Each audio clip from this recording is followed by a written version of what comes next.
할렐루야. 오늘 7월 21일 수요일 날 아침에 하나님의 축복과 은총이 함께하기를 축원합니다. 어제 이어서 베드로가 바다 위를 걸었던 갈릴리 호수 위를 걸었던 사건에 대해서 같이 묵상하면서 우리들도 이와 같은 도전적인 정신을 갖고 믿음 생활을 해나가기를 바랍니다.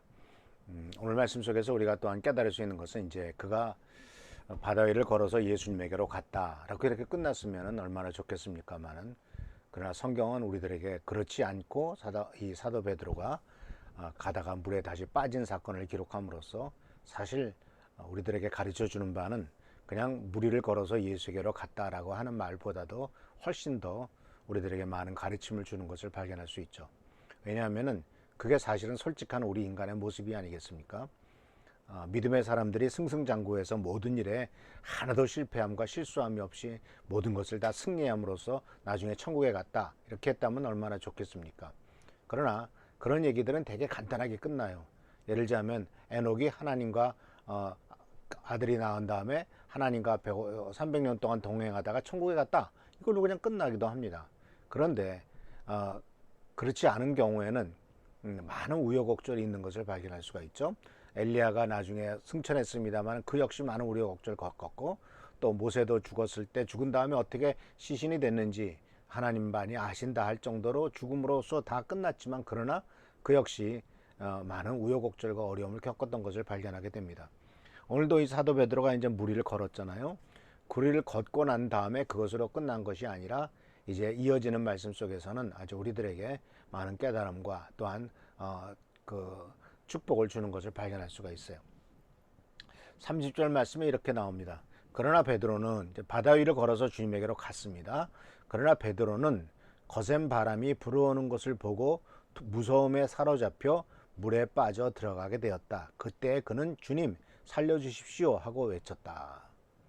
자, 우리는 이 말씀 속에서 바다 위를 몇 걸음 걷자마자 즉시 그에게 닥친 이 도전 후에 바로 닥친 문제점들을 우리들에게 가르쳐주고 있는 것을 보게 됩니다. 좋은 도전을 했어요. 몇 발자국을 물 위를 걸었어요.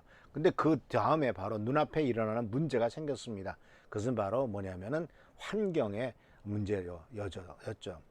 물론 이 거센 바람은 베드로가 물 위를 내리기 전에도 있었습니다. 물 위에 바다에서 배에서 내리기 전에도 있었습니다.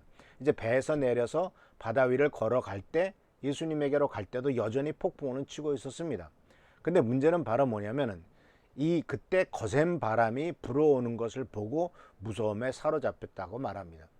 아마 어쩌면은 사도 베드로가 배에서 내렸을 때는 조금 잠잠해졌을지도 몰라요. 그런데 내리자마자 몇 발자국을 걷자마자 무서운 바람, 거센 바람이 들이치기 시작했다는 것이죠. 자, 인생은 참 그래요. 하나님의 말씀에 따라 순종하고 좀 몇 발자국 이제 그 순종함에 따라서 조금 가니까 이제 모든 것이 잘 됐다라고 생각하기도 하지만은, 그러나 그 뒤에 닥치는 것은 또 다시 아주 거센 바람이 불어오는 것을 발견하게 됩니다. 즉 순종한 후에 닥치는 더 큰 시련들이 있다라는 겁니다. 근데 우리가 인생을 살다 보면 이러한 일들은 아주 당연한 일이죠. 이런 일은 부지기수입니다. 산 넘어 산이고 그 산 넘으면 또 다른 산이 기다리고 있죠. 우리 눈에 보이지 않을 뿐이지 그 산 넘으면 더 높은 산이 기다리고 있는 것이 인생 아니겠습니까? 그래서 이러한 많은 환경적인 어려움은 우리들이 무엇을 깨달아야 되냐면 이것은 항상 존재한다라는 것이죠. 그리고 이것은 항상 존재하기 때문에 문제는 바람이 아니다. 이런 환경이 닥쳤을 때 그 닥친 환경에 대해서 어떻게 반응하느냐라는 겁니다. 자, 여기서 보면은 이 사도 베드로의 반응이 예수님을 보고 걸어갔다라고 하다가 그 다음 절에는 바로 베드로는 거센 바람이 불어오는 것을 보고라는 말이 나옵니다. 그러니까 이 초점이 그냥 순식간에 바뀌는 거예요. 주님을 향해서 기도하면서 계속 나가다가도 어느 한순간 초점이 내가 닥친 문제에 확 바뀌는 거예요. 근데 그 초점은 멀리 가는 것도 아니에요. 주님에게 가는데, 주님을 바라보는데 나와 주님 사이에 확 물결이 일어나고 바람이 확 불다 보면은 갑자기 주님이 안 보이기도 하겠죠. 파도 치니까. 그러니까 그 주님을 보기보다는 바로 눈앞에 뭐가 보입니까? 거센 파도가 보이고 거센 바람이 보이겠죠. 근데 문제는 바로 뭐냐면은 그 바람 뒤에도, 거센 파도 뒤에도 주님은 계시다라는 것을 순간적으로 우리는 잊어버리는 거죠.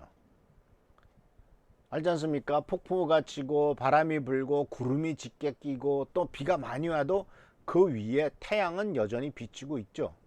그러나 우리들은 자주 잊어버리죠. 여전히 태양은 빛나고 있다는 사실을 잊어버리고 지금 내 눈앞에 있는 아주 두터운 시커먼 구름과 거기서 쏟아붓는 폭풍우와 거기서 내리쫓는 엄청난 비와 이런 것들이 더 무섭지, 그것 때문에 사실 저 밖에서 여전히 햇빛은 비치고 있다는 사실을 잊어버리고 있다는 것입니다.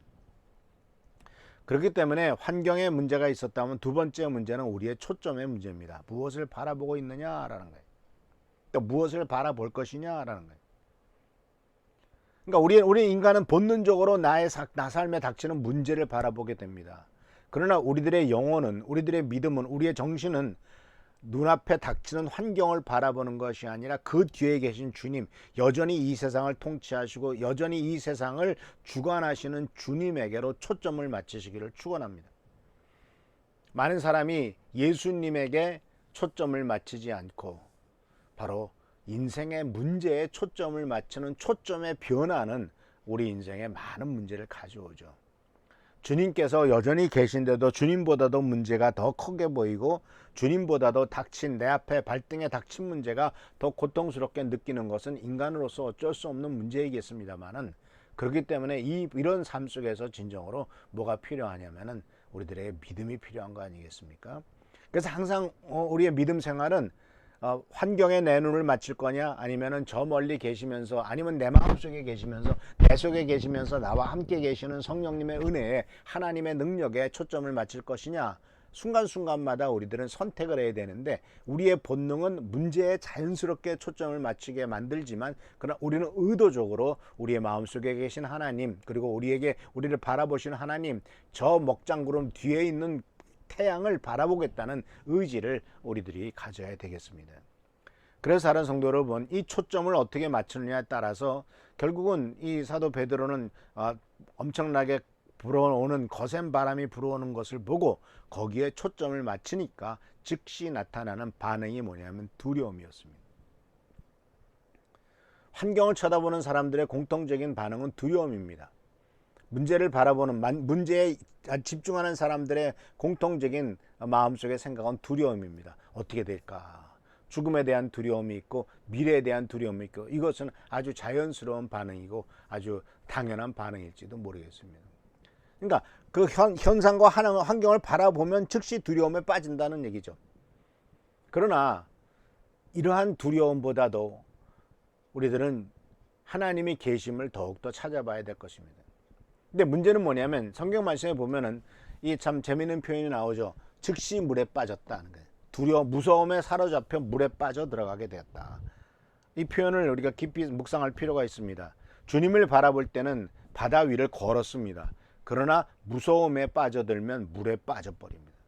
무서움에 사로잡히면 물속에 그냥 풍덩 들어가 버립니다. 그러니까 주님을 바라보면은 우리의 환경 위에 우리가 올라서게 되는데, 주님을 바라보지 않고 두려움에 빠지게 되면은 그 문제 속에 몰입되게 된다 그러니. 그 보면요, 재밌어요. 바람이 불어오는 것을 보고 무서움에 사로잡혀 물에 빠져 들어가게 되었다. 그러니까 물에 빠졌다라고 하는 것은 물이 주님을 바라볼 때는 기반이 되고 반석이 됐단 말이에요. 그런데 주님이 아니라 환경을 바라보면은 물이 기반이 싹 없어지는 거예요. 그냥 물속에 풍덩 빠져버리는 거예요. 바람에 날아가지 않았고 그냥 물속에 빠져버리죠. 딛고 섰던 것이 무너져 버리기 때문에 그렇습니다. 그러나 주님은 여전히 물 위에 서 계셨죠. 베드로는 몇 걸음 가다가 주님에게로 끝까지 다가가지 못하고 물속에 빠져버린 것을 보게 됩니다. 그래서 사랑하는 성도 여러분, 오늘 우리들에게 주시는 이 사도 베드로가 물에 빠졌다라고 하는 실패는 우리들도 여전히 동일한 일을 당하기 때문에 언제 우리가 물에 빠지는가? 언제 우리가 물 위에 걸을 수 있는가? 어쩌다가 믿음으로 어떤 때는 믿음으로 잘 가다가 어쩌다가 물속에 풍덩 빠져가지고 주님 살려주십시오라고 다시 소리를 질 수밖에 없는가? 물은 여전히 같은 물입니다. 나를 떠받치는 물이 될 거냐, 내가 빠지는 물이 될 거냐 하는 것은 내가 주님을 바라볼 거냐, 환경을 바라볼 거냐에 따라서 그 물은 반석이 되기도 하고 빠뜨리는 물이 되기도 한다라는 사실을 우리들은 기억하시길 바랍니다. 그래서 그 물에 대해서도 세상에서도 그런 말을 하죠. 민심은 물과 같다. 민심이 바로 권력과 정권을 지지하면은 배를 띄우지만 민심이 뒤집어지면은 배를 뒤집어 버린다. 그 물은 배를 뒤집어 버린다. 배를 띄우는 물도 될 수 있지만 그 배를 뒤집는 물도 되기도 하죠. 그렇기 때문에 이것은 물론 다른 의미입니다만은 우리들을 바치는 믿음, 물이 되기 위해서는 예수 그리스도를 바라보는 그 믿음이 필요한 것이고, 환경을 바라봤을 때는 이 물은 우리를 바치는 것이 아니라 그냥 빠뜨리는 것이다라는 사실을 기억하시면서 물이 문제가 아니라 믿음을 갖고 볼 것이냐, 믿음으로 주님을 바라볼 것이냐, 환경을 바라볼 것이냐가 문제다라는 사실을 기억하면서 오직 주님만을 바라보는 우리 귀한 성도님들 되시기를 축원합니다. 기도하겠습니다. 오늘도 주께서 함께 하시는 일 감사를 드립니다. 더운 여름입니다. 주님 도와주시고 건강을 잃지 않도록 도와주시며 항상 주님의 축복과 능력 가운데 승리하는 삶, 복된 삶 되도록 주여 도와주옵소서. 지키시고 보살피시고 축복하시기를 바라옵고 예수님의 이름으로 간절히 기도하옵나이다. 아멘. 오늘도 주님의 은총 가운데서 무리를 걷는 여러분 되시기를 축원합니다. 환경을 보지 말고 주님을 믿는 믿음으로 승리하는 여러분 되시길 바랍니다. 계속해서 교회를 위해서 또 이 더운 여름에 성도들 지치지 않고 피곤하지 않도록 기도해 주시고 최종계 장로님과 또 우리 한은정 선생님을 위해서 기도해 주시고 오늘 눈에 주사를 다시 맞으시는 윤정 장로님을 위해서도 기도해 주시기를 바랍니다. 할렐루야, 축복합니다. 소